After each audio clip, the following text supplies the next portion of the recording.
Hey guys, welcome back to Electrical Car Repair Live. Thank you guys for watching and subscribing to the channel. If you guys have a Mazda CX-7 and your door locks or central locking system does not work, we'll show you guys which fuse to check. Okay, if the central locking doesn't work from the remote only, most likely it's a bad remote or a bad battery. But if they don't work from the inside of the vehicle as well, then most likely guys you have a bad fuse or a switch. Stay with us and we'll show you where you can find the switch. It should help you for the whole generation from year 2006 to year 2012. We guys have more than 200 videos on this car and every car we get at the shop, because our mission is to save you guys as much money as we can.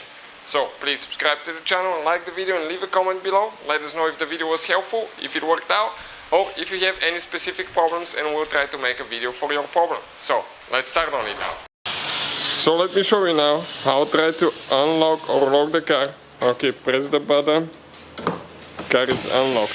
I'll go ahead, press that button here. It doesn't do anything. So we'll show you guys how to fix that. So now guys, we need to go ahead, open the fuse box right here. We need to pry that out.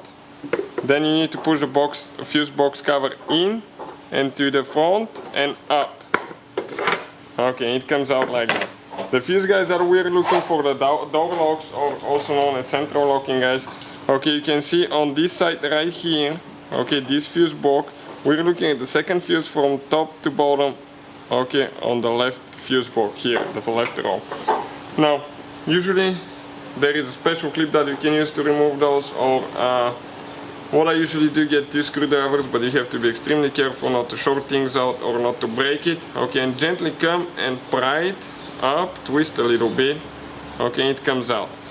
Now, that fuse guys, it's hard to tell sometimes if it's burnt or not. We'll have guys in the description of the video below to see where you can buy new fuses for a really affordable price.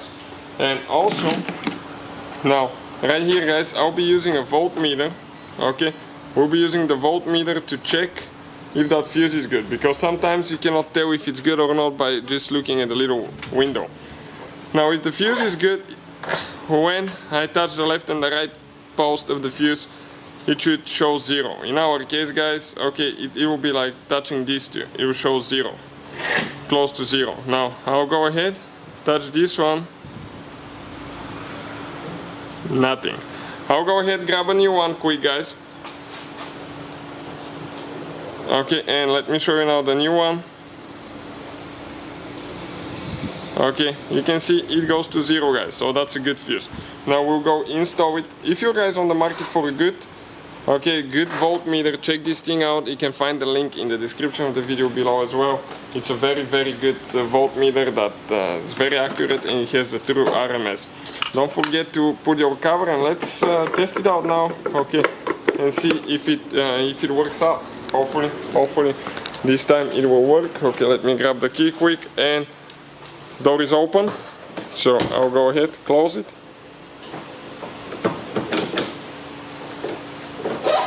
Okay, now everything works here as well guys.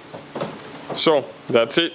Hopefully guys the video will be helpful. Please hit that subscribe button for more videos, and see you guys next time.